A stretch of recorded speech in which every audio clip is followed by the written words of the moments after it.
TV Capital, a imagem de Goiás.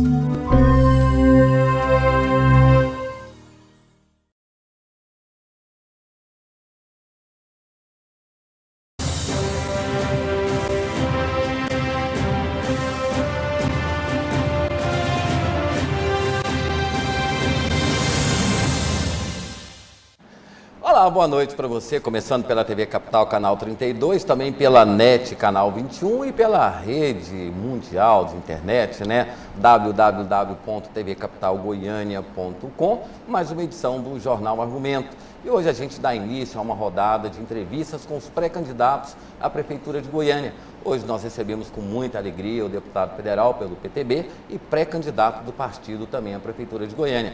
Deputado Jovair, muito obrigado por atender ao nosso convite. Uma boa noite, seja bem-vindo. Boa noite, André. É um prazer estar aqui com você na TV Capital.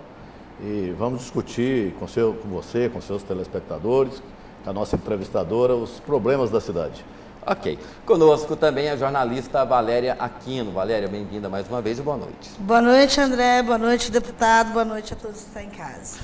Deputado, não é a primeira vez que o senhor lança a candidatura à Prefeitura de Goiânia. Em algumas vezes o senhor recuou. Dessa vez é para valer? Claro, é importante dizer que você não faz política pelo simples desejo de querer fazer. Você tem que sempre estar pautado num projeto, sustentado num grupamento. Você tem que fazer a política com o momento certo e na hora certa. Eu, várias vezes, ensaiei uma candidatura, mas em nome de um projeto maior, em nome de uma consistência, de um trabalho que estava sendo feito por um grupamento político, eu realmente recuei algumas vezes e o resultado desse nosso recuo foi positivo, na medida que esse grupo político conseguiu, de forma muito expressiva, vitórias importantes, tanto na Prefeitura de Goiânia, na época com o Nion Bernais, que eu afastei, e depois com a eleição de Nion Bernais na Prefeitura de Goiânia, evidentemente, dando um suporte muito importante na eleição de Marconi Perillo, no estado aí já por 3 vezes, como governador. Então, julgo que o meu recuo foi um recuo estratégico, um recuo importante. Agora não. Agora nós estamos maduros, nós estamos com nosso pensamento voltado para os interesses de Goiânia e precisamos resolver esses problemas. Eu julgo que os prefeitos que têm passado pela Prefeitura de Goiânia, André e Valéria, e seus telespectadores, são prefeitos bons. Eu qualifico que Goiânia tem tido a felicidade de ter bons prefeitos. Para mim, os 3 melhores foi o Darcy Accorsi, o Íris Rezende e o Nion Bernais, foram os 3 melhores. Mas, no entanto, nenhum dos prefeitos que passaram pela Prefeitura de Goiânia tiveram coragem de botar o dedo em cima de alguns problemas crônicos que a nossa capital tem. Tais como? Tais como o trânsito urbano, a chamada mobilidade urbana, onde Goiânia é uma tragédia a questão da mobilidade urbana, no que diz respeito a transporte, no que diz respeito a vias de escoamento, no que diz respeito a transitar, ir e vir na cidade. Pessoas deficientes em Goiânia não tem nenhuma atenção especial com relação ao poder público. Então, os atendimentos são os piores possíveis, né? A saúde pública, por exemplo. A saúde pública de Goiânia e de algumas cidades brasileiras são modelos de 20, 30 anos atrás. 20, 30 anos atrás, o prefeito ganhava, nomeava um secretário de saúde e ele monta a sua equipe. E assim vem repetindo, anos após ano, gestão após gestão. O prefeito ganha, nomeia o secretário e ele monta a equipe e fica esse modelo arcaico, atrasado, que não prioriza o atendimento, não prioriza a sociedade que precisa do atendimento médico, odontológico, qual seja o atendimento. Então, são problemas crônicos que a cidade apresenta e que ninguém resolve. Outro, a questão da segurança pública. Muita gente diz, não, mas segurança pública é responsabilidade do Estado, da União. Não, negativo. O dono da casa tem que ter responsabilidade sobre a sua casa. Se você vê que na sua casa está sendo invadido por algum tipo de corpo estranho, você como chefe da casa, você não pode deixar acontecer. E hoje a nossa juventude tem entregue às drogas, né? Aos traficantes, os pais lutando desesperadamente para manter esse equilíbrio entre criar um filho, lhe dar a segurança dele, sair para a escola, voltar com segurança. Não tem. Então, nós estamos com alguns projetos importantíssimos, principalmente nessas 3 áreas. E é importante mais dizer, Goiânia apresenta problemas crônicos da ordem de cidades centenárias. Goiânia tem apenas 70 e poucos anos, não fez 80 ainda, novinha, fresquinha, uma cidade linda, onde todos amamos demais essa cidade, para ver as coisas acontecendo e piorando cada dia. Então, não dá para, daqui a alguns anos, os nossos netos entenderem que nós deixamos uma cidade chegar ao absurdo de ter um infarto como Goiânia está tendo. Goiânia está infartada. Né? Goiânia está infartada. Então, nós temos problemas de cidade de 300 anos, como Vitória no Espírito Santo, como Salvador na Bahia, como Belém do Pará e etc. Goiânia é muito novinha, ela não pode apresentar esse tipo de problema. Por quê?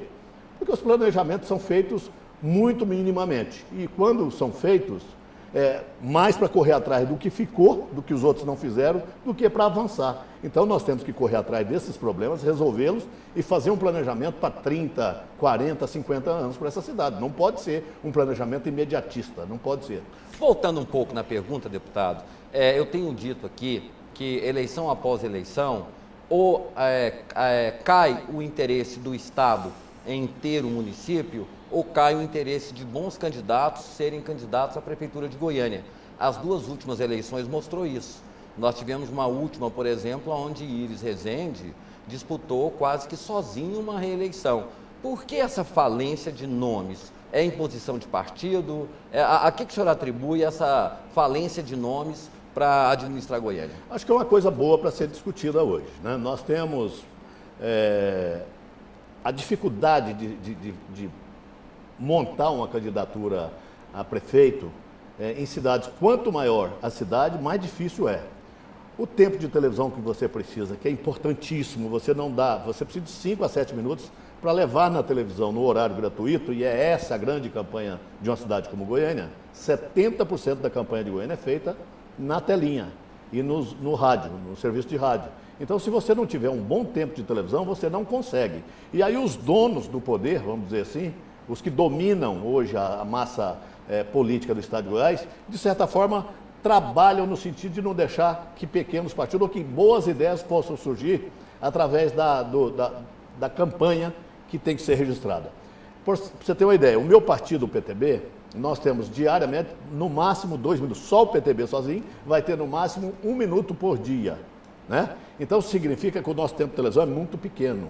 Eu preciso de ter outros partidos comigo e somado à divisão do tempo que o TRE faz, para que a gente possa chegar nesses 5 a 7 minutos, para que a gente possa fazer uma proposta. Então, o que eu coloco de dificuldade é principalmente isso. E o custo de uma campanha? A campanha eleitoral num país capitalista como o Brasil, ela tem custos altos.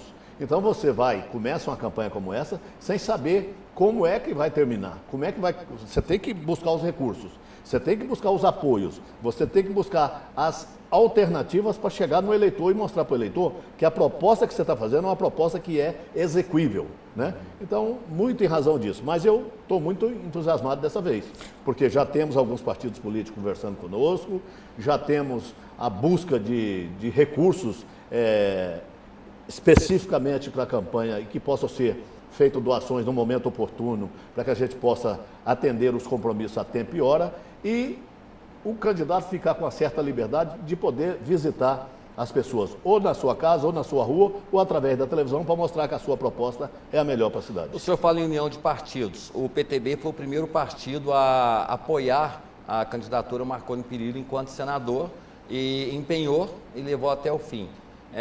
Ontem o PSDB lançou candidatura própria. Como é que o senhor viu? Um ato de quê? É um ato democrático e eu acredito que qualquer candidatura, ela tem, primeiro, o meu mais absoluto respeito. Segundo, acho que as candidaturas são importantes para oxigenar a discussão junto da sociedade, para que ela possa escolher a melhor proposta. Terceiro, acho que mesmo o PSDB lançando a sua candidatura, ainda não está resolvida essa questão da candidatura do PSDB. Eu ainda luto para que o PSDB possa vir comigo. Claro, eu tenho tido um comportamento de luta ao lado do PSDB de muitos anos. E eu até tenho dito que eu tenho anterioridade e antiguidade suficiente para dizer que a minha candidatura é legítima, meu apoio, o apoio que possa vir dos partidos da base possam ser importantes, porque eu tenho trabalhado no sentido de sempre convergir para que a gente possa estar juntos. Eu espero que agora eles possam convergir para vir comigo. Mas se não vierem, vida que segue, vamos disputar o primeiro turno, vamos mostrar, porque o projeto não é meu, um projeto de um grupamento político, é do meu partido, é um sonho que temos e mais do que isso. Tenho certeza que a experiência que eu adquiri nos anos que eu tenho que fui vice-prefeito de Goiânia, que fui vereador, que fui deputado estadual, que fui 5 vezes deputado federal, me dá a certeza de que essa experiência e hoje o conhecimento que eu tenho nacional vai ajudar muito para que eu possa fazer uma grande administração na cidade de Goiânia. Deputado, o senhor faz parte da base da presidente Dilma, governo federal e governo estadual. Isso é alguma vantagem em cima dos adversários? Claro que é. Eu vejo como sendo muito importante essa vantagem, na medida em que, eu sendo o prefeito de Goiânia, eu posso ter um trânsito perfeito com o governador Marconi, buscando dele os benefícios que a cidade de Goiânia exige e tem direito sobre a administração pública estadual. E por ser da base da presidente Dilma, e já fui da base do presidente Lula, quer dizer, o Lula que é o grande líder desse processo todo, através dele viemos apoiar a presidenta Dilma e hoje temos apoiado lá como líder do PTB. Nós temos dado uma sustentação muito importante nessa luta da presidente Dilma em ser a grande presidente que ela tem sido. Então, eu tenho um conhecimento lá, tenho um conhecimento aqui e a minha experiência administrativa no período que eu passei por Goiânia me dá a certeza que a gente está no caminho certo para fazer uma grande gestão, ganhando as eleições em Goiânia, evidentemente. O DEM e o PP têm chances de entrar no projeto do senhor? Olha, eu primeiro quero, junto comigo, os partidos políticos para me dar os 5 a 7 minutos de tempo de televisão. Se vier o DEM, se vier o PP, ótimo, e estou atrás disso. E gostaria que eles viessem. E, segundo lugar, o que eu mais preciso nesse processo, mais do que DEM, mais do que PP, mais do que até o PTB, eu preciso do apoio da sociedade goianiense, para que ela possa entender que esse aprimoramento de um projeto que eu tenho passa por eles. E depois, na administração que nós vamos fazer junto com a sociedade goiana, que será diferenciada, o projeto, na hora certa, nós vamos mostrar que será diferenciado, que a gente quer apresentar uma proposta com controle social, com uma série de novidades importantes no processo eleitoral. Não quero explicitar muito isso, porque evidentemente que ainda estamos numa pré-campanha, onde nós poderemos aí ser copiados, e eu não gostaria de ser copiado no nosso projeto, que são projetos importantíssimos. O senhor tocou em 3 pontos fundamentais: saúde, segurança e transporte. Mas nós sabemos, eu tenho dito isso aqui reiteradas vezes, que infelizmente nós temos um monopólio do transporte coletivo. Nós tivemos uma CEI na Câmara dos Vereadores, onde ela tinha como foco investigar se houve ou não corrupção na licitação. Mudou-se o foco, passou para a melhoria do transporte, esqueceu-se o assunto sobre a questão da licitação. Não há como negar que o monopólio do transporte coletivo existe em Goiânia e que não se resolve o problema sem a conivência ou a participação. Isaura Lemos uma vez disse que se candidata, se eleita, ia desafiar. Aí, estranhamente, ela sumiu do cenário. Essa questão do transporte coletivo de Goiânia é um discurso de campanha ou é uma realidade a solução do transporte? Não, primeiro, eu não acho que essa questão do monopólio. Pode ter o monopólio, mas tem que ter o serviço. Não tem o serviço. O grande problema não é nem o monopólio, é a falta do serviço prestado e a fiscalização sendo feita por quem presta o serviço. Isso você terceiriza uma obrigação, uma responsabilidade que tem que ter o prefeito. O prefeito da capital de Goiânia, da cidade de Goiânia, ele tem que ter responsabilidade sobre a fiscalização de tudo que acontece nessa cidade. E o transporte coletivo é fundamental, porque ele leva e traz milhares de trabalhadores durante todo o dia. E hoje um trabalhador que sai do Jardim Curitiba para vir trabalhar na região leste da cidade, fica dentro do ônibus 4 horas por dia. Você vê, ele perde 4 horas da vida útil dele dentro do transporte coletivo, por quê? As ruas estão entupidas, primeiro ponto. Segundo, não existe corredor exclusivo. Todos falaram e nenhum implantou. Terceiro, nós não podemos entregar a fiscalização para os donos das empresas de transporte coletivo, porque alguém vai prestar o serviço. Se não é essas empresas que estão hoje, serão outras. E todas elas buscam lucro. E o país capitalista, volto a repetir, tem que ter o lucro. Claro, as empresas têm que ter o lucro, mas tem que ter a prestação de serviço. Então, o que falta muito é essa fiscalização. O ônibus tem que passar às 7h15. Aí o dono do ônibus fala, mas está passando vazio. Problema seu. Ele tem que passar às 7h15. Ele tem que passar às 7h15, tem que passar às 7h20, tem que passar às 7h30. Mas eu não tenho ônibus suficiente. Então, dá licença que nós vamos pôr quem tem. Eu acho que é isso. Está faltando bater na mesa e tomar a decisão que é necessário dizer a esses empresários. Vocês vão ter o lucro de vocês, mas nós temos que ter o lucro social, da boa prestação de serviço às pessoas que precisam de serviço Mas coletivo. o senhor fala que não se ganha campanha sem dinheiro. O senhor fala, todos nós sabemos que não se ganha sem dinheiro. E, historicamente, os empresários do transporte coletivo fazem doações generosas para as campanhas políticas. Não fica uma situação um tanto delicada você cobrar de quem te ajudou? Não, não fica, e quem der dinheiro para a minha campanha vai dar sabendo que eu vou fiscalizar. Se, por exemplo, os empresários do transporte coletivo de Goiânia quiserem dar dinheiro de uma forma positiva, como tem acontecido na minha campanha, porque tem que prestar conta, você vai para o tribunal, deu a prestação, você dá o recibo eleitoral, é assim que acontece hoje, as doações têm que ser todas legais. Vai dar dinheiro sabendo que está dando dinheiro para eleger um prefeito que vai fiscalizá-los, né? Eu vejo assim, dá para conciliar, o que falta é essa simbiose. Talvez falta o prefeito sair do gabinete e conversar com os donos das empresas de ônibus, porque também eles não querem matar a galinha dos ovos de ouro, né? É necessário dizer que o transporte coletivo de Goiânia, pelo menos estruturalmente, é um bom transporte. Tem bons ônibus, tem... O que falta, eu volto a repetir, é a fiscalização e a assiduidade dos ônibus passarem mais regularmente para não encher tanto os ônibus. Você vai num terminal de ônibus hoje, é uma loucura o tanto de gente que tem nas filas, não tem respeito ao idoso, não tem respeito à mulher, não tem respeito à criança, não tem respeito às grávidas. Então o que falta é ordenamento, organização, competência, dono. Entendeu? Aqui é a sua televisão. Se você não bater a mão na mesa e dizer que você quer as coisas do jeito... Não vai. Então, num transporte coletivo que serve a tantas pessoas numa cidade como Goiânia, precisa de ter essa relação cordial e transparente. E aí que eu digo, o controle social da questão. Nós vamos apresentar uma proposta de dar o controle social para a comunidade. Controle social é isso, é entregar para as pessoas dos setores servidos, por exemplo, pela empresa de ônibus, pelo serviço de saúde, pelo serviço de segurança, pelos serviços em geral que a prefeitura presta ali, recolhimento de lixo, limpeza de rua. Se você não tiver um controle social comandado pelas pessoas que moram lá, o prefeito não fica sabendo da metade da reza. Quer dizer, do terço, da reza um terço, não fica sabendo. Então, é muito difícil se o prefeito não mudar esse modelo administrativo. Goiânia está errada. Goiânia é 1.200.000 e tantos mil habitantes para um prefeito só tomar conta.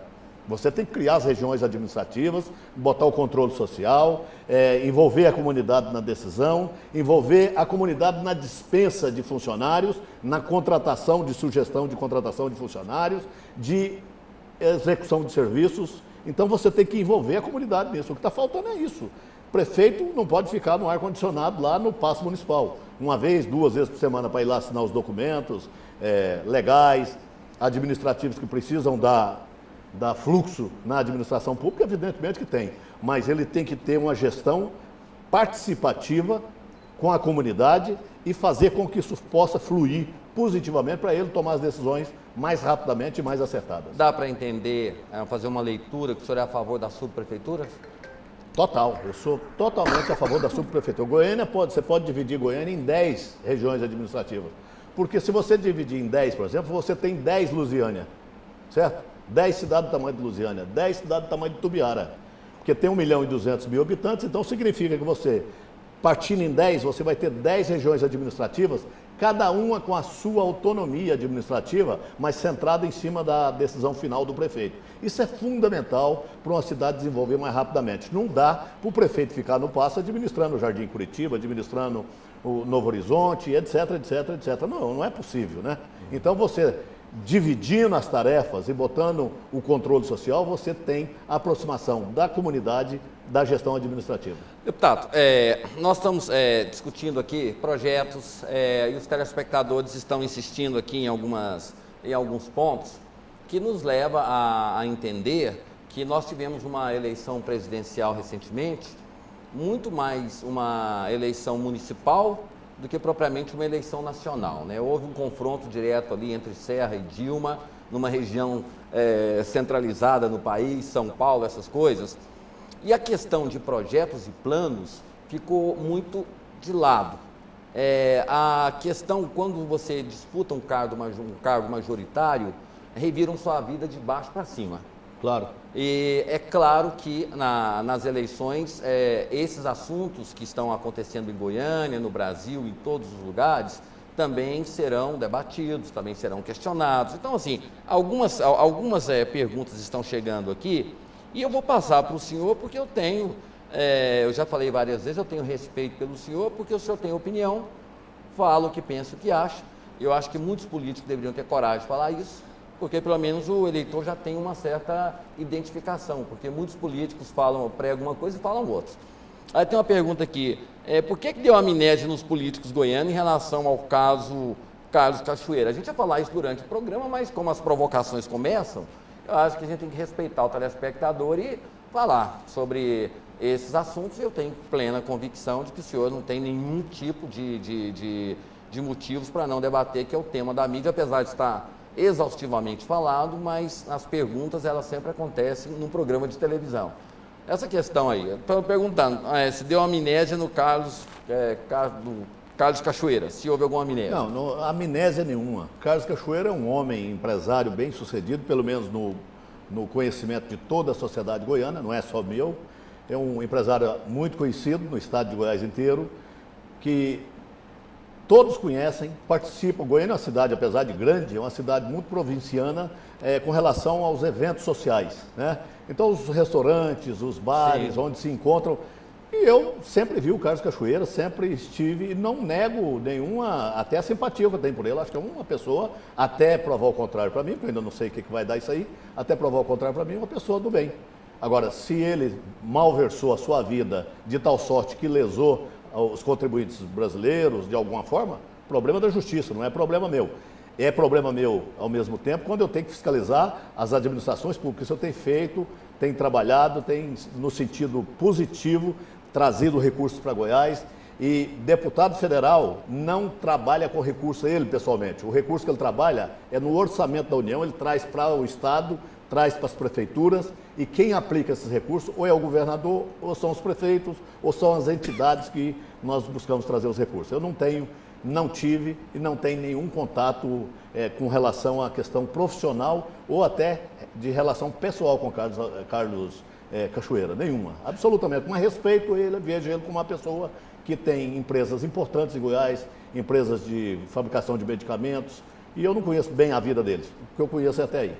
A grande questão, deputado, é a pergunta que eu vou fazer. Será que nessa eleição nós vamos discutir projetos ou vamos discutir quem é o mais santo? Ah, não, se for para discutir quem é mais santo, eu vou discutir com os padres, com os pastores evangélicos, com o pessoal da área de espiritismo, né? É aí por aí que a gente vai. Eu não vim na terra para isso, eu vim na terra para, numa missão política, construir o bem, fazer a melhoria da qualidade de vida, buscar geração de emprego e renda, e isso eu tenho feito porque a própria minha história aponta para isso, André, porque durante todo esse período eu tenho feito sistematicamente isso, e é importante dizer, a minha primeira eleição de vereador eu tive 4.000 votos, 4.004 votos.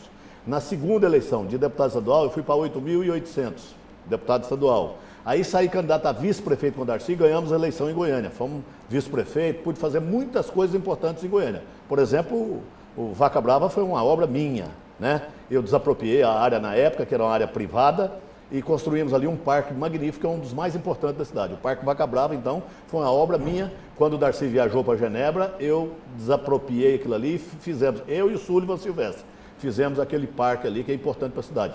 Depois saí candidato a deputado federal, tive 29.000 votos.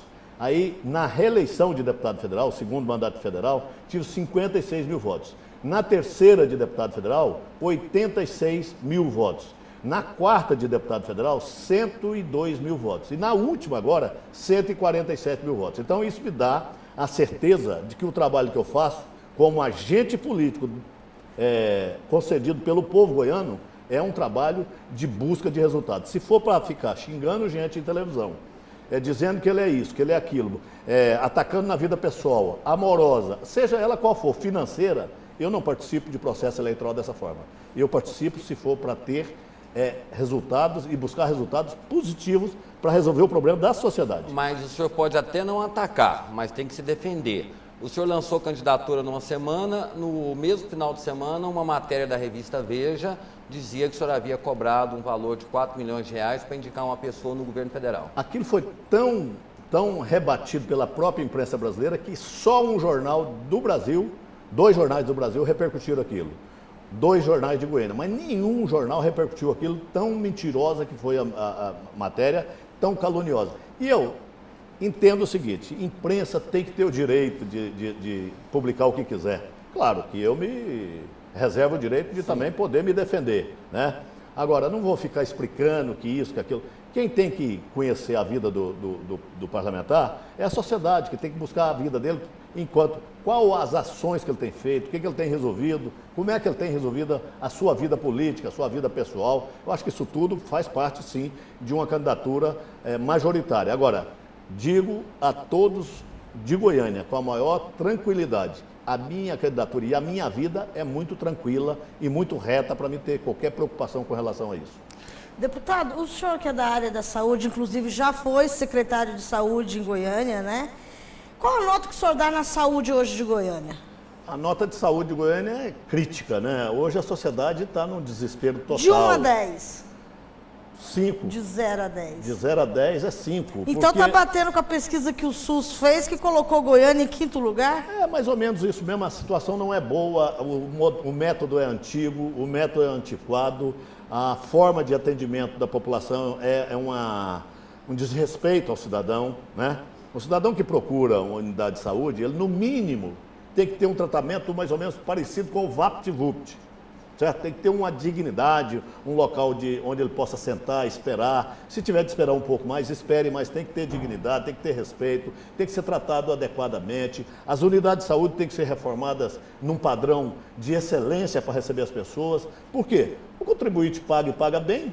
Por que ele não tem o direito de ter um atendimento digno? No mínimo, nós vamos apresentar um modelo diferenciado para essas eleições, mostrar ao povo de Goiânia que nós vamos resolver os problemas de saúde.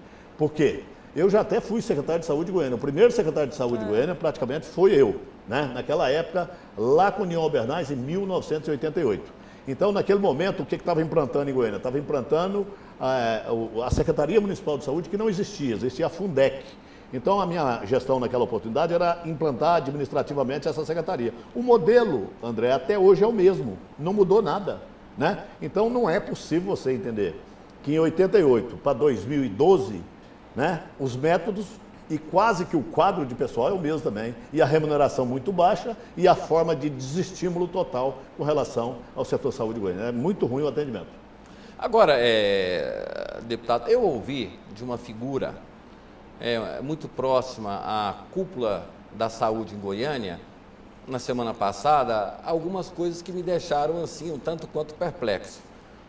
Eu comentava com essa pessoa de que Goiânia estava com um serviço de saúde sobrecarregado. Aí eu ouvi dessa pessoa que se sobrecarregava, mas faturava-se muito, que a doença e a busca pelo tratamento em Goiânia geravam receitas. Então, ou seja, eu falei, então existe um turismo da saúde em Goiânia? Ele disse, existe. Goiânia hoje, por mais que ela aprimore o sistema de saúde, ainda a capacidade de atendimento é muito pequena. Os médicos reclamam que são mal remunerados. Os bairros precisam de CAIs. Os CAIs precisam de equipamentos. Os equipamentos precisam de medicamentos. E precisa de operador. Como é que o senhor vê a solução? Porque quando não é um médico, é o equipamento, quando não é não sei o quê, mas o fim a gente sabe, é o cidadão na fila ou morrendo. Não, em primeiro lugar, você tem que levar em consideração o seguinte, o serviço de saúde de Goiânia é prestado mais ou menos no mesmo modelo desde Henrique Santilo. Foi o último grande benfeitor da área da saúde em Goiás, e em Goiânia especificamente, foi o médico governador Henrique Antônio Santilo. Por que eu digo isso e falo com tranquilidade? Construiu todos os CAIs que tem em Goiânia, né? Conseguiu construir maternidades, enfim. Foi o homem que deu atenção à saúde, construiu o Hugo. O único hospital de urgência que tem na capital foi ele que construiu. E de lá para cá, o que foi feito na saúde? Essa é a grande pergunta, né? O que os prefeitos construíram? A maternidade Dona Iris, lá no setor, na Vila Redenção, tem 8 anos que aquela maternidade está em reforma, né? Por que 8 anos para botar em funcionamento uma maternidade, André? Onde é que pode passar na cabeça de um gestor que uma maternidade pode esperar tanto assim. As crianças estão nascendo aonde? Nessa dificuldade que você está vendo. E assim você pega ponto por ponto. Você não tem um centro especializado de diagnóstico, você não tem... A situação da saúde em Goiânia é muito grave. Nós vamos apresentar esse projeto oportunamente, não quero entrar aqui agora nos detalhes, porque não está na hora. A hora será no momento da discussão do processo eleitoral, onde nós vamos discutir, inclusive, com a comunidade.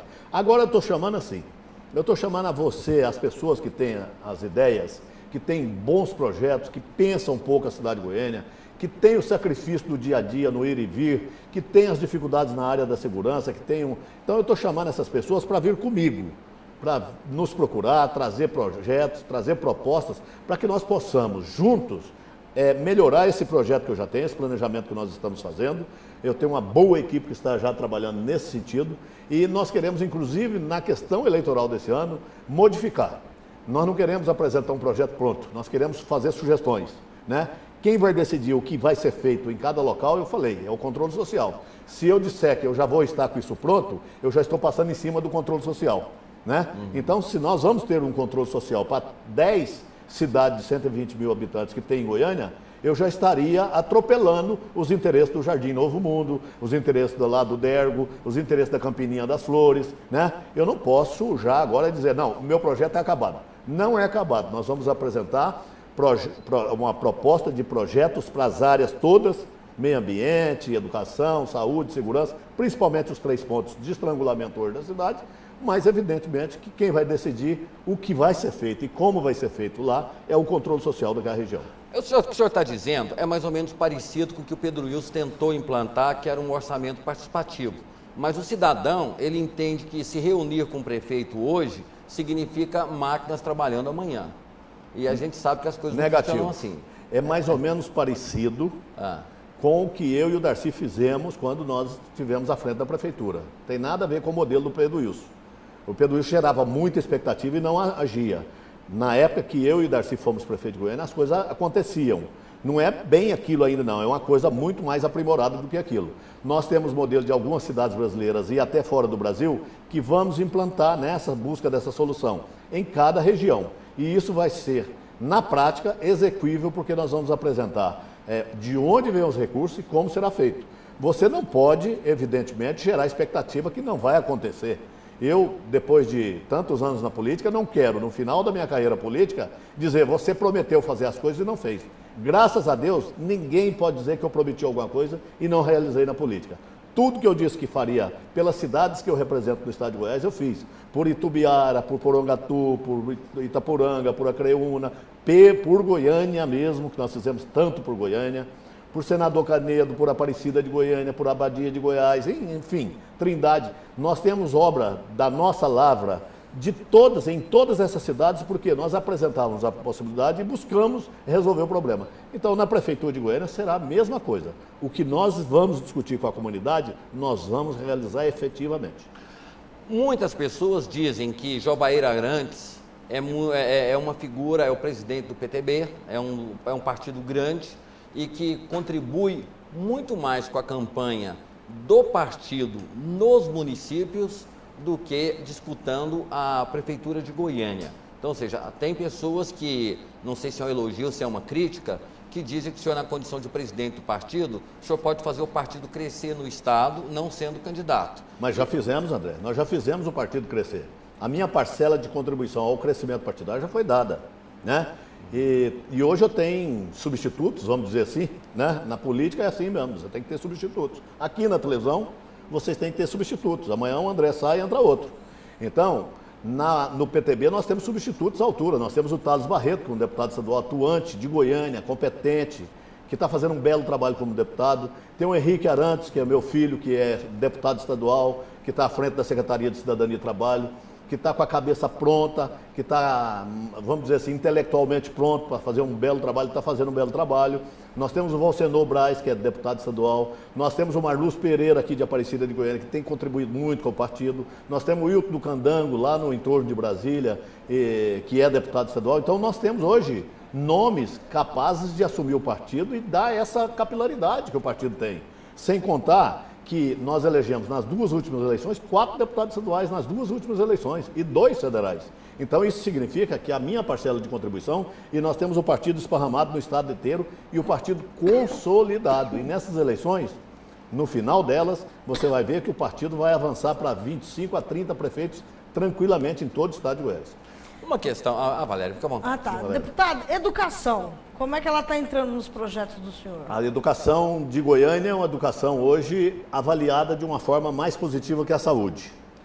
Mas há uma queixa sistemática de todos os moradores da cidade, principalmente as mães, porque é nelas que aperta o torniquete. As mães reclamam muito da falta de vagas nas escolas de primeiro, do ensino fundamental, do CIMEIs, creche. Falta de então, creche. nós vamos ter que investir de uma forma muito positiva nisso.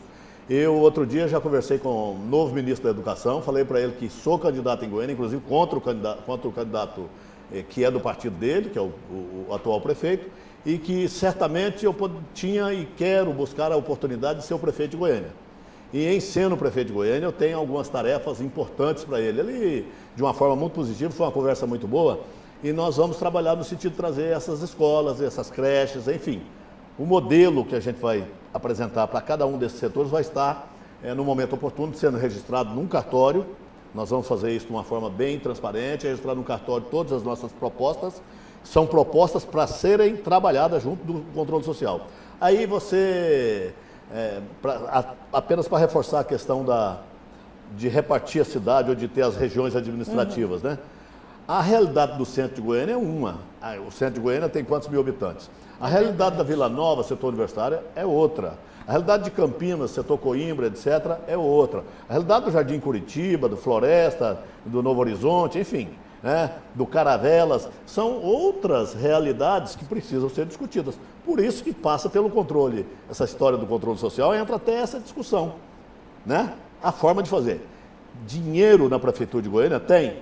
Tem, porque todos pagamos impostos, a cidade arrecada, inclusive com o turismo de saúde, que você se referiu, porque o prefeito reclama muito que recebe o estado inteiro aqui, ele tem que dar vazão ao estado inteiro, mas ele recebe também as compras do Carrefour, que o ICM fica aqui, estou até fazendo propaganda aqui, né? Não tem problema. Do Moreira, o Hiper Moreira, que é do goiano, né? Então, do Hiper Moreira, as lojas de pneus, as lojas de peça, as lojas de fios, enfim, tecidos. Quando as pessoas vêm para cá para tratar, além de fazer o tratamento aqui, a família acompanha, a família compra, a família leva. Então, Goiânia leva uma grande vantagem também com relação ao ir e vir de pessoas que buscam a nossa cidade. E é importante dizer também, acho que nós não podemos perder de vista, o ir e vir é garantido na Constituição Federal.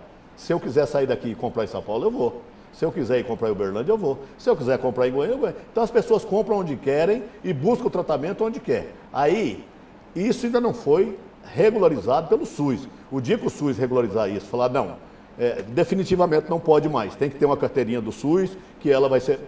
Pronto, você bota em prática isso. Mas enquanto não pode, a obrigação da capital de todos os goianos, eu volto a repetir, capital de todos os goianos. A questão de 20 anos atrás, Goiânia tinha 800 mil habitantes, menos 600 mil habitantes, 20 anos atrás. Hoje está o dobro. E essas pessoas vieram de onde? Nasceram tudo aqui? Claro que não. Vieram do interior, vieram de outros estados. A opção delas é vir para Goiânia. Então, cabe a nós, gestores públicos da cidade de Goiânia, dar a essas pessoas boas condições e uma qualidade de vida que possa dignificá-la. Mas esse inchaço das metrópoles acabam causando um grave problema social. Aí cria-se um debate. Esse problema é social ou é um problema de segurança pública? Nós temos, como o senhor já falou, abordar mais essa questão. Nós não temos em Goiânia um serviço de assistência de saúde. Nós não temos assistência aos dependentes de droga, exato, nós não temos um controle sobre o que entra e sai na cidade, uma série de coisas. Segurança é um tema que vai ser debatido por nós, pelo menos pela nossa campanha, pelo PTB e pelos partidos aliados, PV, PHS, que vão estar conosco. Eu tenho conversado muito com o Eduardo, meu companheiro lá de Buriti Alegre, até filho de Buriti Alegre, do PHS, e o Eduardo do PV, são 2 Eduardos, né? Nós temos discutido muito essa questão da segurança e eles têm contribuído muito com isso. nós vamos transformar essa campanha para discutir o problema de segurança pública de Goiânia de uma forma muito clara. Muito clara. Olha, não podemos continuar entregando as nossas crianças, a juventude em geral, aos traficantes, como está entregue em Goiânia. Entendeu? Sem ninguém vigiando, sem ninguém controlando, sem ninguém tratando depois. Né? Então, isso nós vamos discutir. Nós já estamos reunidos aí com um pessoal muito qualificado da Polícia Militar, do Corpo de Bombeiros, da Polícia Civil, do Exército Brasileiro e da sociedade em geral, porque não é só eles que entendem. A gente inverte um pouco essa lógica nessa discussão hoje, porque ela é fundamental. Eu não posso pegar um especialista de trânsito e levar para discutir só ele a questão. Eu tenho que pegar quem está sofrendo do trânsito para discutir qual é a solução que ele acha que pode ter o problema. Então, na segurança a mesma coisa. Qual a solução que você acha que pode ter a segurança pública no seu bairro? Aí eu estou recebendo material de toda qualidade. Eu já fui em Bogotá, na Colômbia, eu já fui em Nova York, já estudei sobre as Filipinas, já estudei sobre a Colômbia, enfim, todos, a Bolívia, sobre as cidades que tinham muitos problemas e que resolveram seus problemas de segurança pública. Goiânia já está tendo esses problemas, principalmente quando correram com os traficantes do Rio de Janeiro, que vieram, né? Então esse povo está buscando um novo nicho. É o entorno de Brasília e Goiânia também, isso está dando um reflexo muito negativo. Semana passada eu vi no jornal local, 7 mortes num final de semana. 5 e 24 horas. Isso, 5 e 24 horas, de jovens entre 17 e 35 anos. Mas aí, 30 anos, mas aí, deputado, nós temos um outro lado que a gente tem que olhar. Nós tivemos uma operação Sexto Mandamento que desmotivou a Polícia Militar. Nós estamos vivendo um momento agora, nessa operação Monte Castelo, onde autoridades policiais, há indícios, né? É bom que se diga, há indícios, não há ainda provas, indícios, né? Uma diferença muito grande entre indícios e provas. Mas e temos até que ter muito cuidado com isso, né, André? Porque, exato, de repente, as pessoas que se envolvem nisso ou que têm a sua notícia publicada já foram julgadas, condenadas e já estão até cumprindo pena diante dos olhos de alguns setores da imprensa. Não pode ser assim. O cidadão tem que ter o direito de se defender.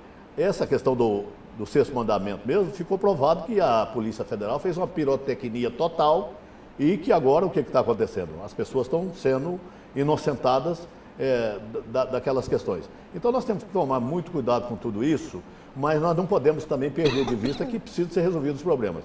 Nós vamos apresentar algumas propostas, eu volto a repetir, não quero aqui adiantá-las, porque senão eu posso perder vamos dizer assim, é igual contratar jogador para time de futebol. Exato, se você anunciar antes, o cara corre e toma. Então nós vamos ter, com certeza já estamos discutindo com esses setores da inteligência, da segurança pública, e você vai ver, é uma coisa para valer e vai botar a Goiânia em primeiro lugar em segurança pública no Brasil, dentro de poucos tempos. Mas tem uma coisa que independe de campanha. A emenda 29 que está parada lá no... Não, a emenda 29 já foi votada, o que está parado é a PEC 300. A emenda 29 foi votada, mas de acordo com o interesse do governo. A PEC 300, eu tenho dito aqui que a PEC 300 é um sonho que nunca vai ser realizado, estão vendendo isso, ou seja, a PEC 300 quer estabelecer um piso para os policiais no Brasil inteiro. Algo impossível, mas tem gente que está falando que é possível. A opinião do senhor sobre essa questão da PEC 300? Eu votei no primeiro turno na PEC 300, encaminhei o voto pelo PTB sim, e ele indo para a plenária agora, eu vou encaminhar sim outra vez. Agora, o governo, tanto estaduais todos, e o governo federal está fazendo uma pressão muito grande, e aí não é dirigida a nenhum governador, é o conteúdo, para não aprovar como foi aprovado no primeiro turno. A proposta que está caminhando na Câmara é de achar um ponto de equilíbrio entre o bom e o ótimo. Não pode ser, não tem possibilidade de ser ótimo. Então nós temos que achar uma forma de fazer com que pelo menos fique bom, né? E a PEC 300, ela agora, eu acho que ela vai entrar definitivamente. São 3 assuntos principais na Câmara, que vão tomar conta da Câmara. É a PEC 300, os royalties do petróleo, que é importante para todos os municípios, inclusive para Goiânia, e a questão do Código Florestal, que voltou para a Câmara e nós temos que dar uma finalização nisso. Então, eu acho que esses 3 temas serão, assim, tomarão conta dos debates na Câmara Federal. Já se comenta que começa esse ano a colher-se assinatura para a emenda 29, ou seja, mais um movimento. Da mesma forma do Ficha Limpa, a sociedade civil organizada quer criar um abaixo-assinado para que a emenda 29 realmente ela seja uma realidade e determine que o governo federal ele invista 10% de tudo que arrecada. Já é o segundo movimento social que já vem de fora do parlamento com uma certa indignação contra os parlamentares. Vamos primeiro, essa questão dos ficha limpa, ficha suja, veio de fora para dentro. Por que o parlamento não fez o seu dever? Por que teve que vir de fora para dentro? Não, o parlamento tem feito o dever sim, André, de várias maneiras, inclusive votando esse projeto que chegou lá e aprimorando, foi aprimorado. Eu tenho dito sempre que a democracia brasileira é muito jovem, né? Apesar de muito estável, ela é bem estável. A democracia brasileira é uma das mais estáveis do mundo. No entanto, ela é muito jovem. Ela precisa de ser aprimorada. E o conteúdo de aprimoração, ele passa pelo controle social. Eu tenho defendido o controle social também em projetos importantes como esse. Agora, outras pessoas dizem assim, quando você vai na televisão, você não pode falar alguma coisa que você fala, não, mas eu falo. Por exemplo, essa questão da saúde. Isso estava resolvido. Isso estava resolvido no Brasil. Por quê? Tinha CPMF. Alguns barões aí, bancos e alguns empresários, começou a reclamar. É o imposto mais democrático que existia no Brasil, era o imposto do cheque. Por quê? Só pagava ele quem transacionava com cheque. Mais de 70% da população não transaciona com cheque. Aí não, temos que derrubar. Derrubou. E aí? Você viu diminuir o preço do óleo, o preço do arroz ou o preço de alguma coisa? O cara fala assim, mas o imposto é embutido. Continuou embutido e nunca tiraram. Então, mas ele era para a saúde também. Era para a saúde. Então ele era para a saúde, aí resultado, o recurso que era para a saúde diminuiu. Teve uma diminuição importante. Por essa razão, sofreu esse desequilíbrio. Mas a arrecadação que continua chegando no governo para pagar programa de saúde é suficiente para pagar. É necessário dizer isso também. Então, o que nós temos que fazer é ir arrumando os mecanismos que possam responsabilizar a União. 75%, 70% pelo menos por cento de todos os recursos do Brasil estão concentrados na União, doutor. Há uma desproporção muito grande com relação a isso. Nós temos lutado para tentar fazer uma redistribuição, para rediscutir, mas há um empecilho muito grande, porque o poder central é muito poderoso, né? E quando está com poder político, como está a nossa presidente, se torna aí mais difícil, então. O que eu tenho a dizer é que nós temos que ir aprimorando a democracia nossa, votando as matérias importantes que nós temos votado na Câmara. A Câmara tem produzido bons projetos importantes, agora mesmo acabamos de produzir um projeto importantíssimo. É que vocês da imprensa, por razões óbvias de venda, o jornal vende quando está saindo sangue, quando está com boas notícias vende menos. Então, por exemplo, nós acabamos de votar lá em Brasília o segundo turno da PEC, que dá aposentadoria integral para quem tem aposentadoria por deficiência, algum tipo de acidente, deficiência física, uma mutilação, etc. Porque não era, né? Então agora acabamos de votar. Qual é que foi a divulgação disso? Foi muito pequenininha. Ó, o tamanho. Mas não seria talvez... Então nós temos produzido muitas boas matérias em Brasília. Não seria talvez, deputado, uma distância muito grande entre aquilo que é aprovado e aquilo que o cidadão acaba recebendo em troca? Por exemplo, foi aprovado a aposentadoria a essas pessoas que têm essas dificuldades, mas tem-se o INSS, tem-se os peritos que avaliam se a pessoa está apta ou não a receber. E aí o governo ele acaba tolindo aquilo que o Congresso. Mas a pergunta que eu queria fazer para o senhor é o seguinte: o senhor falou agora sobre essa questão de interatividade entre concentração do poder no governo federal, nas mãos do governo federal. Mas nós sabemos que o Brasil é Goiânia. O Brasil é Aparecida de Goiânia, ou seja, o Brasil é a sua cidade. É o seu quintal. Exato, é o seu quintal. Aí, ou seja, sempre estamos vendo os prefeitos com os pires nas mãos. Agora, não há um certo fisiologismo nesse processo? Ou seja, quando os prefeitos, eles negociam, mas não recebem a sua parte, depois vão lá com o pires na mão, e na eleição para presidente, aí o prefeito ele faz o papel de cabo eleitoral para o presidente e não fatura. Nós temos um vício histórico no Brasil, né? Desde quando o Brasil foi colônia de Portugal, o Brasil tem esse vício político, né? De bajulação, de adoração ao poder. Isso é uma coisa cultural dos políticos brasileiros e de quem não é político, que entra na política, que se torna político novo, com a intenção de mudar. ele tem dificuldade de mudar por conta das estruturas que o país tem. A forma arcaica de fazer política. É o que eu falei agora mesmo. Apesar de estável, essa democracia nossa precisa de muitos reparos, precisa de ser rigidamente corrigida em vários setores, né? Então nós estamos aí engateando. A nossa democracia começou muito recentemente. Nós tivemos um período de exceção, onde a abertura política veio com o presidente Collor, o primeiro presidente eleito. Isso é muito recente, muito novo, né? Então nós temos que ir devagar, aprimorando. Por exemplo, a oposição hoje. A oposição no Brasil é pequenininha, né? E a oposição não faz o trabalho de fazer oposição. Ela, em vez de fazer oposição ao modelo de gestão, ela faz oposição ao país. Quando derrubou a CPMF, por exemplo, e aí eu volto no mesmo negócio. As pessoas falam assim, você não devia falar isso, porque muita gente era contra a CPMF. Era contra porque fizeram a cabeça delas, sem saber o que era efetivamente esse CPMF, entendeu? Eu me lembro que a moça que trabalha comigo, um dia falou assim, vai derrubar aquele imposto, né? Aí eu perguntei para ela, você anota aí, porque vai derrubar, certamente vai cair, porque o desejo é grande. Mas anota aí quanto você paga nas coisas agora e vai ver se daqui a pouco, depois que derrubar o imposto, se vai refletir alguma coisa na sua vida. Piorou, porque a saúde ficou ruim. Então, nós precisamos de parar com essa demagogia, de fazer política de oposição ao país, né? Mas, por outro lado, é importante dizer também que o Brasil evoluiu muito graças aos seus políticos. Eu não posso aqui ficar criticando político, não. Sabe por quê? Porque o Brasil é a sexta potência mundial hoje. Graças a quem? Ao trabalho político que foi feito nesse período, nos últimos 30, 40 anos, pelo menos, principalmente depois que entrou o Itamar Franco, Fernando Henrique, de lá para cá, o Brasil qualificou, o Brasil melhorou, o Brasil aprimorou. Nós avançamos sistematicamente no mundo inteiro.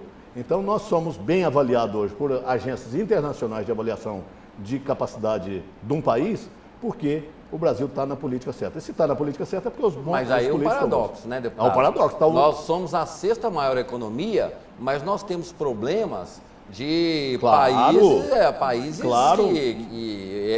de Angola. Claro, mortalidade infantil, mas a Exato. mortalidade infantil que era muito grande caiu, está caindo. Isso agora é uma sequência natural, né, André? Vai melhorando as condições. O país não tinha infraestrutura, o país não tinha investimento nenhum na área de infraestrutura. Por exemplo, se pensa Goiás aqui, vamos voltar aqui há 15 anos atrás. Não é muito não, né? 15 anos atrás. Então vamos voltar. 15 anos atrás, você pegava um carro aqui, você gastava 4 horas e meia para ir a Brasília, numa estrada torta, cheia de problemas, defeitos, buracos e acidentes fatais. Vidas e mais vidas foram ceifadas ali. Muito, muito, muito, muito. Você ia para Itubiara, idem. Hoje você sai de Brasília, vai a São Paulo numa pista duplicada. Por quê? Porque é necessário fazer investimento na infraestrutura. A Ferrovia Norte-Sul chegando no estado, cruzando o estado de ponta a ponta.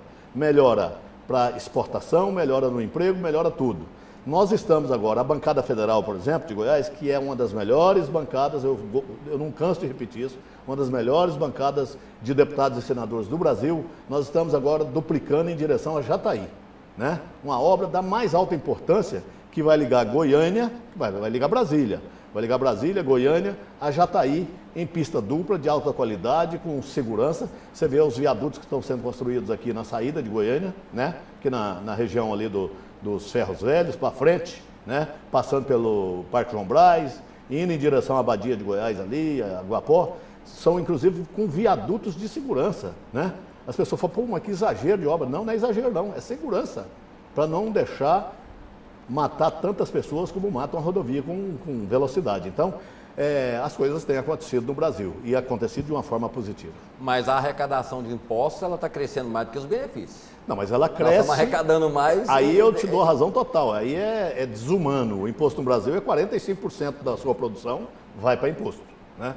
Então significa que você paga quase 6 meses, você paga 5 meses, pelo menos, 5 meses e pouco, de imposto do seu trabalho. Deputado, participação do Twitter aqui. Estão perguntando para o senhor aqui se as novas tecnologias podem ajudar um processo de gestão. Se o senhor também aceita projetos para poder construir esses projetos para a nova gestão.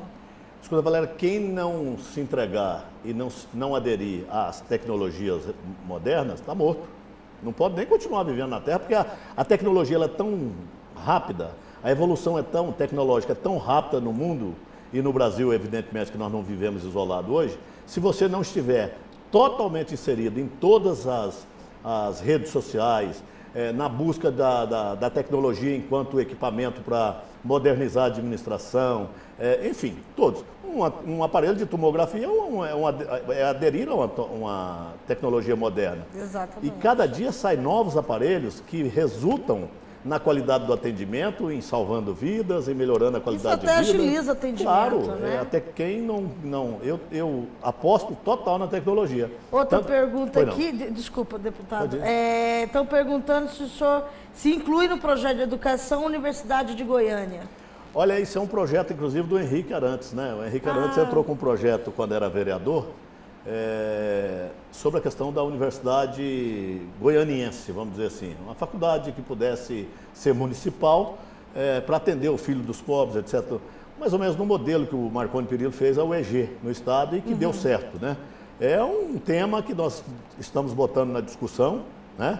E em ganhando as eleições, evidentemente, se esse controle social que eu tenho me referido tanto entender que isso é uma boa, nós vamos implantar. Acho que é necessário, inclusive, eu aderir a isso, porque foi um projeto importante que o Henrique fez, né, como vereador de Goiânia, que está na Câmara, inclusive, esse projeto, é aprovar o projeto e a gente botar em execução.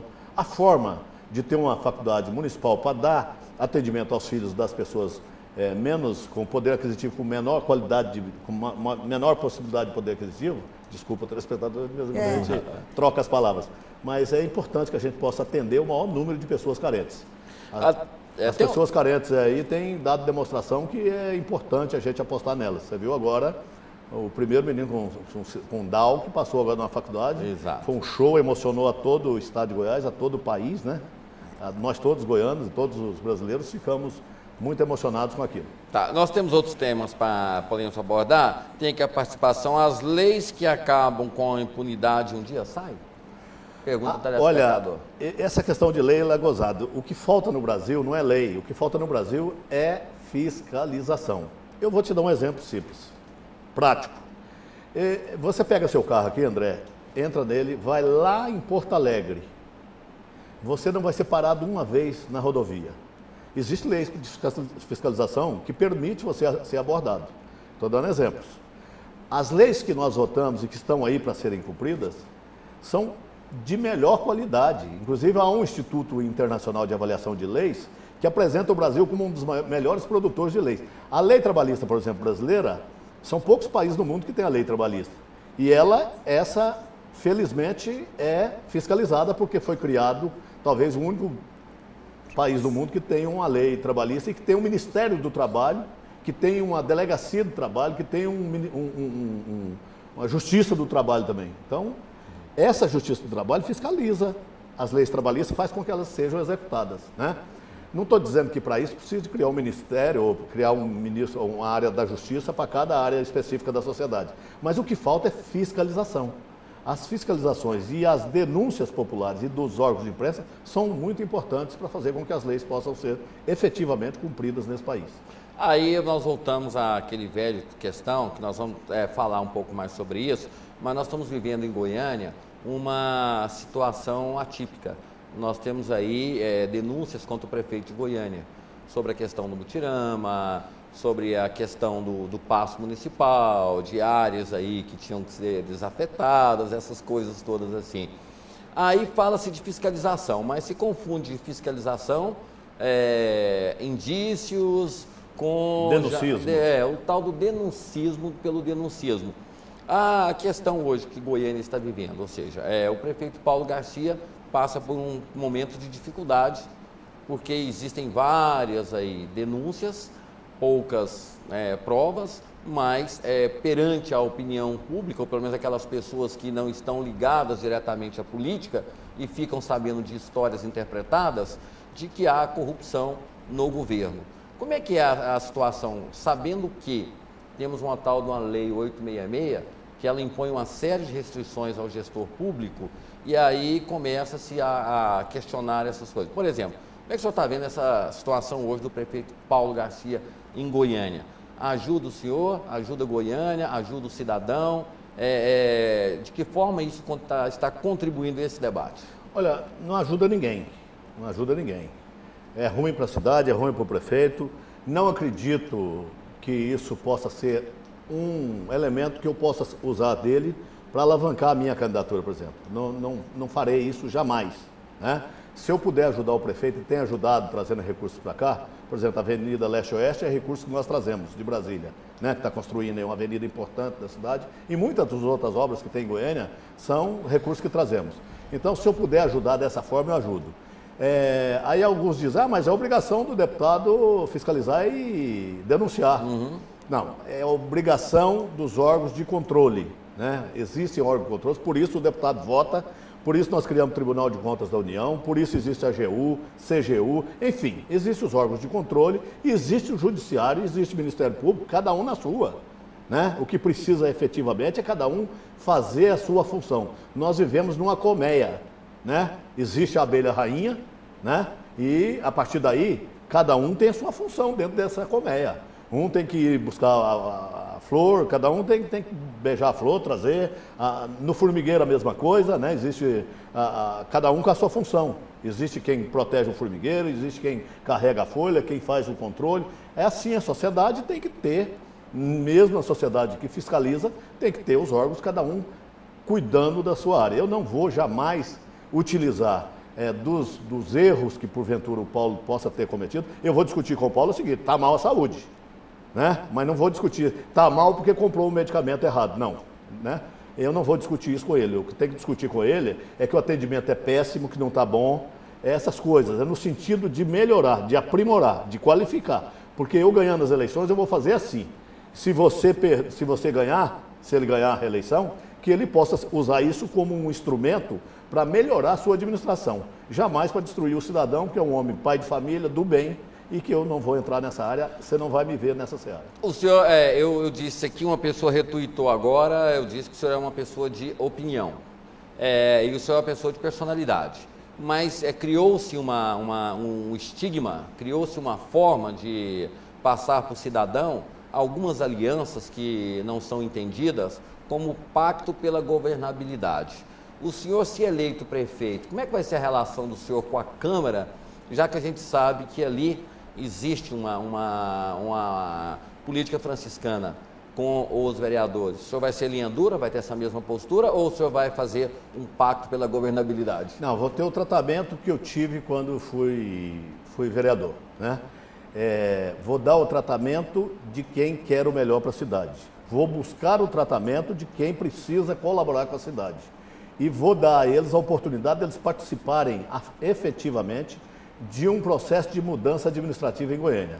Porque esses vereadores que vão ser eleitos junto comigo, com certeza nós vamos entrar para a história de Goiânia como quem reformulou um método de administração, como quem mudou uma forma administrativa de uma maneira já um tanto quanto desgastada ou agastada, para um modelo onde a comunidade aprovou e botou os vereadores num perfil de ótimos administradores, de ótimos fiscalizadores e de quem participou efetivamente dessa mudança. Tem um telespectador aqui que ele fez o seguinte, ele disse que a forma do senhor de se expressar dizendo que não vai atacar é uma forma de se aproximar ou negociar apoio. É isso?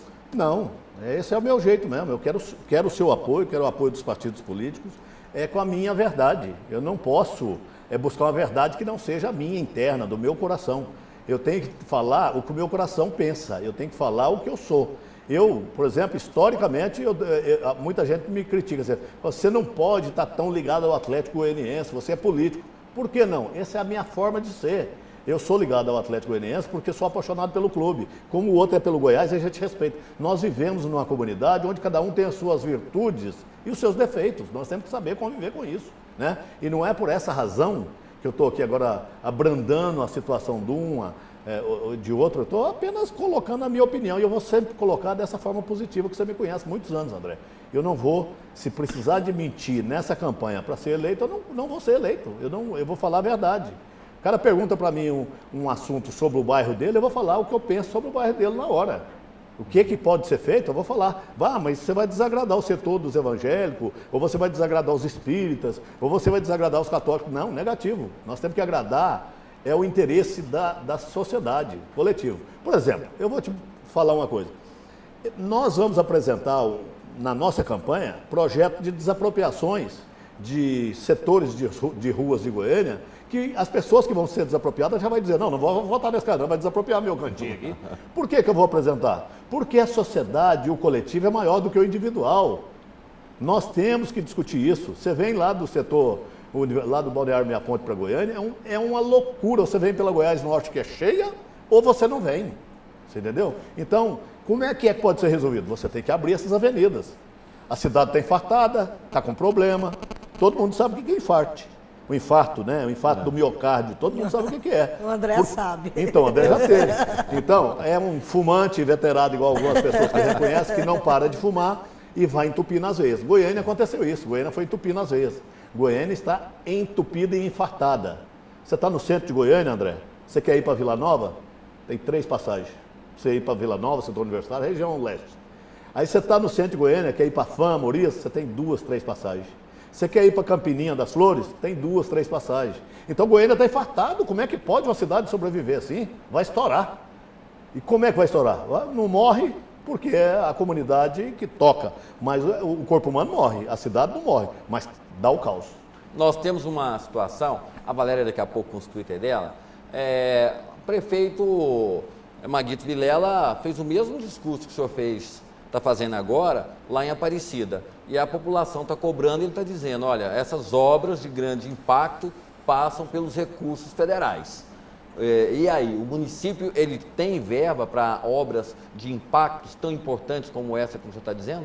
Nós vamos fazer obras importantes em Goiânia. Qual é que é a busca do recurso? Nós temos que buscar as alternativas. O prefeito que fica sentado no gabinete com ar-condicionado, contando história para assessor, escutando história de assessor, não vai administrar nenhuma cidade bem. Eu busco um grande exemplo de espelho, e eu gosto de falar, para mim, um dos melhores prefeitos de Goiás, o Zé Gomes da Rocha, em Itubiara. Quem viu Itubiara antes e quem vê Itubiara hoje, vê o que eu estou falando, sabe o que eu estou falando. Você tem que buscar alternativas, as alternativas existem. Onde é que está o dinheiro do Brasil? Não é? Eu acabei agora mesmo de falar aqui que nós temos 70% do nosso recurso concentrado em Brasília. Eu tenho que buscar lá, e eu vou ter que buscar lá. É claro que vou trazer. E com a minha experiência, com o conhecimento que eu tenho, vai ser Brasília, vai ser BNDES, vai ser onde for, vai ser a PPP, as parcerias privadas. Nós temos que buscar alternativa. O cidadão que quer o serviço não quer saber se a empresa que está prestando serviço para ele é pública, se é privada, se é mista. Não interessa para ele. O cara quer um bom atendimento de saúde, a obrigação da prefeitura dá. O cara quer um ir e vir com tranquilidade, a obrigação da prefeitura apresentar. O cara quer uma cidade limpinha, cheirosa, para dizer que é a melhor do Brasil, e a obrigação da prefeitura é dar. Então, o prefeito, se eu não quisesse serviço, se eu não quisesse preocupação em saber onde é que eu ia buscar os recursos, eu não ia sair candidato a prefeito de Goiânia. Então, se eu estou me colocando como candidato a prefeito da cidade e dizendo que vou resolver, é porque eu vou atrás dos recursos onde estiver para resolver. Valéria. Uma última participação aqui. O deputado Jovair fala muito em fiscalização. Isso quer dizer, se caso ele seja prefeito, a MT vai aumentar as multas? Negativo. Não é esse tipo de fiscalização, isso é achaque. Isso é achaque, é diferente. Fiscalização é o cidadão não poder passar de 40 numa avenida que tem uma placa. Uma vez eu fui a Portugal e eu vi as placas na estrada de 50. 50, 50, 50. E teve um lugar que eu apertei um pouquinho o pé, cheguei em 60, 70. Me pararam e me multaram. Eu achei ótimo, sabe por quê? Porque lá cumpre a lei. Então, o que eu estou falando de fiscalização é isso, é que tem que cumprir a lei. A lei não é para mim, a lei é para todas, para todos. A lei é você não poder botar um caminhão de entulho no passeio, porque ali passa um deficiente físico, passa uma criança, passa um gestante. A lei é não construir e avançar do seu terreno em cima da calçada, em cima do afastamento da prefeitura. A lei é respeitar as pessoas que prestam serviço, é não jogar uma pedra, não quebrar uma placa, não jogar uma pedra numa lâmpada. Então a lei é cumprir, a lei é para todos, não é para um. Né? E quando a MT, se ela multa por algum motivo também, deve estar se referindo principalmente à questão das lombadas eletrônicas, né? Sim. Bom, tá lá, sabe que tem a lombada e não pode passar 60, vai passar 60 por quê? Ah, mas eu esqueci. Não pode esquecer, porque esquece de ver a lombada, pode esquecer de ver uma criança, pode ver uma bicicleta, uma criança andando numa bicicleta, uma bola que entrou e a criança vai à frente. Então, lei no município tem que ser cumprida, não é no município, não, é geral.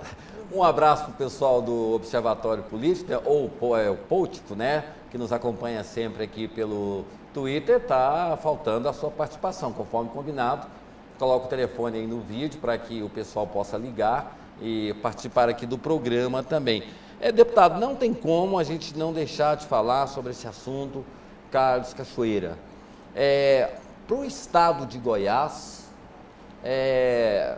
não é bom ser notícia nacional, apesar, assim, não sejamos hipócritas. Castor de Andrade mandou no Rio de Janeiro e ali ele liderava, ajudou campanha, essas pessoas, essas coisas todas assim. Claro que Carlos Cachoeira contribuiu com muita gente, ajudou muita gente, como o senhor mesmo disse, essas coisas assim. Mas esse assunto, ele acaba influenciando na desmoralização do estado de Goiás, quando você tem, assim, como foi divulgado por uma revista, que eu acho assim, um absurdo, uma revista que não tem correspondente aqui, não sabe o que acontece aqui. A revista parece que ela vive aqui nessa cidade, conta uma história e acaba ilustrando páginas sobre situações a partir de indícios.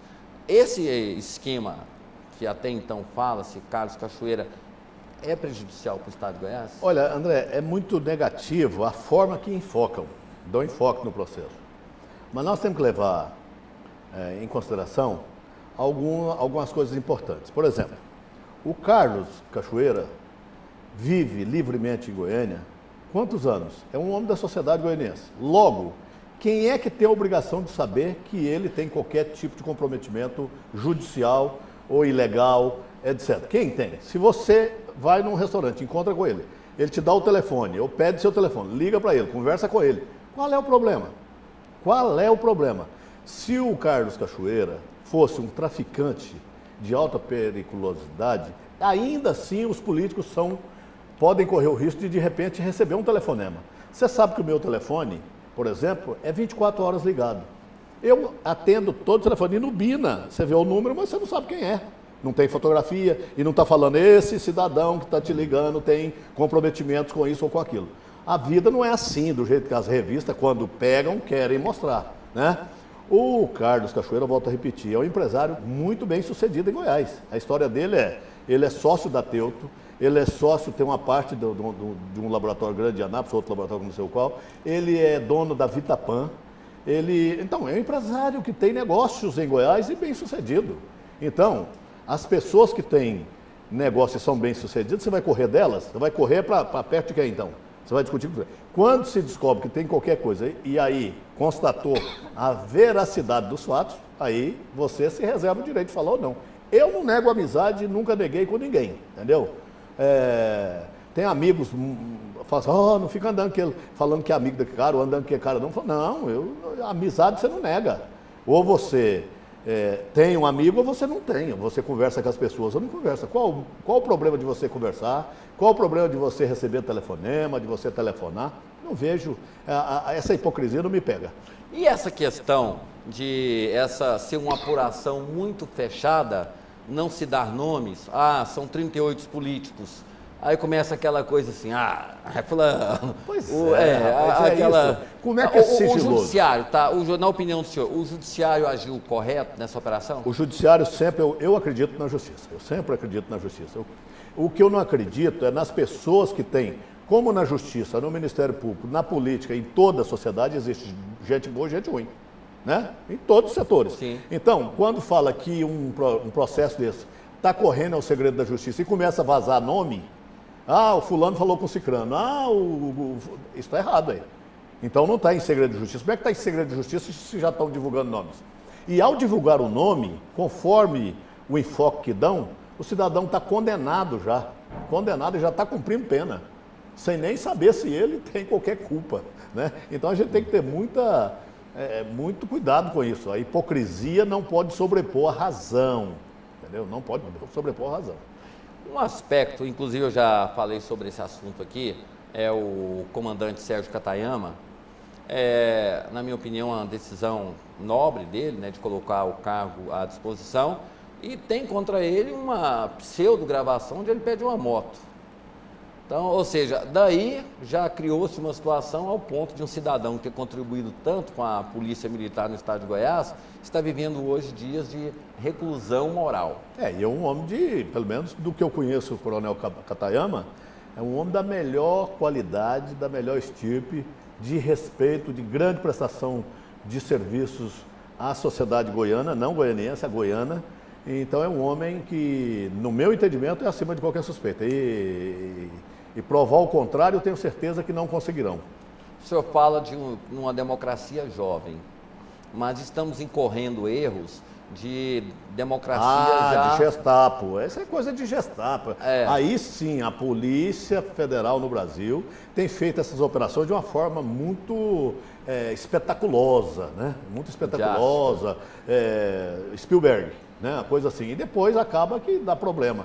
Aí, os pais de família que foram envolvidos naquilo acabam depois entrando em depressão, alguns suicidam, outros deixam de viver, entregam a vida. O grande exemplo de tudo isso foi aquele casal de japoneses daquela escola lá em São Paulo, que foi acusado de pedofilia. Eles massacraram aquele casal. Não só moralmente, como acabaram com a escola. Acabaram com tudo. Então, o que eles fizeram? Fizeram uma publicidade, uma publicidade, como é que é? Publicidade mesmo. Isso.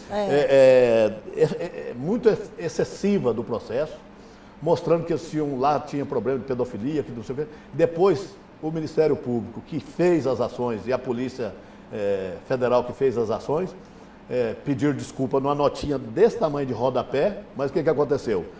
A família do casal de japoneses, o japonês morreu de depressão, a mulher estava numa cama sobrevivendo, para não morrer, né?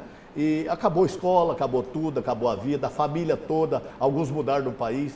Não, isso não pode, né? Se é segredo de justiça, eu zelo e peço sempre que a fiscalização, as investigações sejam feitas de uma forma muito positiva, né? E que quando tiver o resultado, aí sim.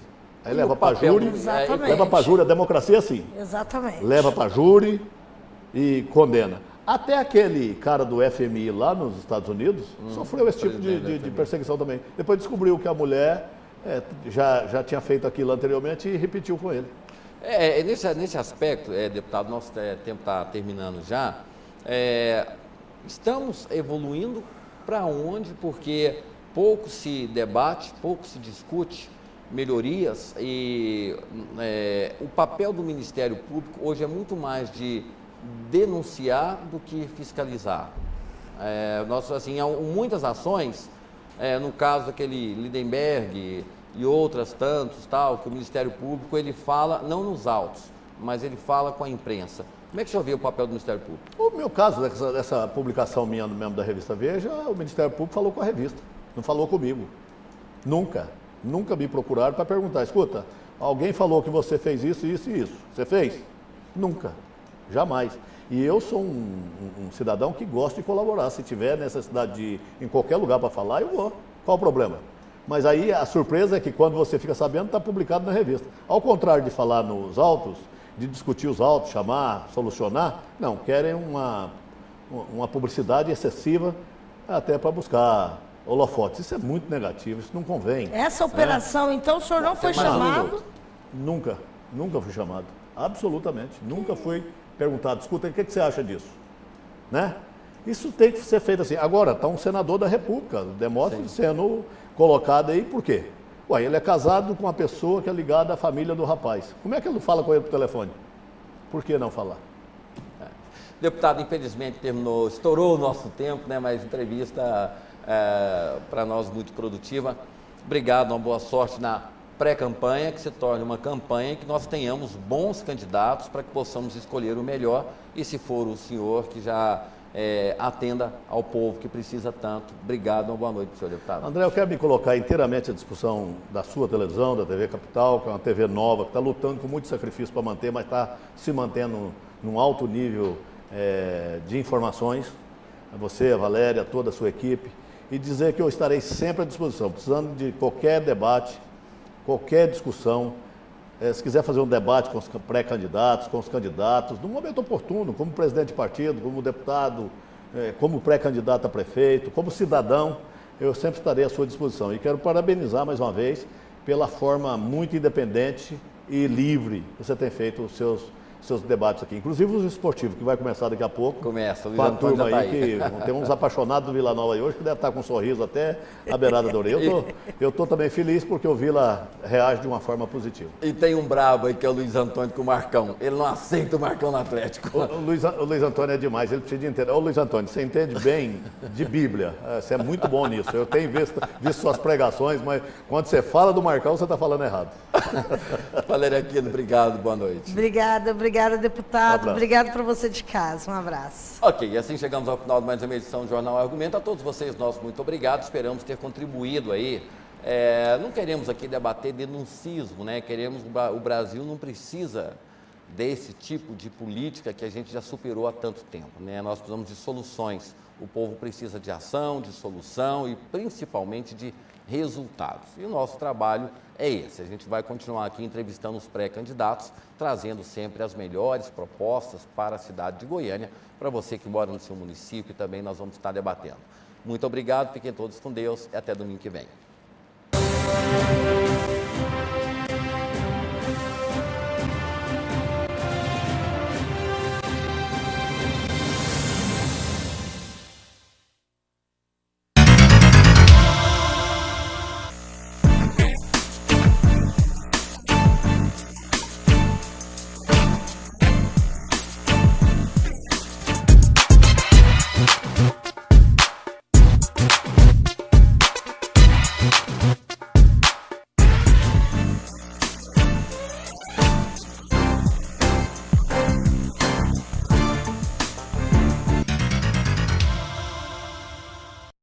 Assista a TV Capital também na internet. Acesse o site e confira toda a programação ao vivo. www.tvcapitalgoiania.com. TV Capital, a imagem de Goiás. Capital Urgente, de segunda a sexta ao meio-dia, aqui na TV Capital. Momento eletrônico direto da Infatec Informática com Humberto Brasil. Infatec Informática em Campinas. 3233-1750. Vem comigo aqui, tem de tudo para você. Só para carros. Várias marcas e modelos diferentes com ó para cá. Tem também para você alto-falantes. Aí, Humberto Brasil, Infatec Informática. Tem de tudo para você. Vem comigo, mostra aí Infatec Informática. Olha só o que tem novidades para você, motoqueiro. Retrovisor com som. Você vai andar com a sua moto ouvindo um som aqui da Infatec Informática. Liga agora. 3233-1750. É Infatec Informática e ponto final. Nos momentos mais importantes da sua vida, a Samed sempre esteve ao seu lado. São 37 anos cuidando do que há de mais valioso, a saúde da sua família. Hoje a Samed coloca toda a sua estrutura e tradição em favor da vida. Com o Plano Multisaúde, a Samed atende a todas as especialidades médicas, em convênio com os melhores hospitais. Samed, a vida toda com você.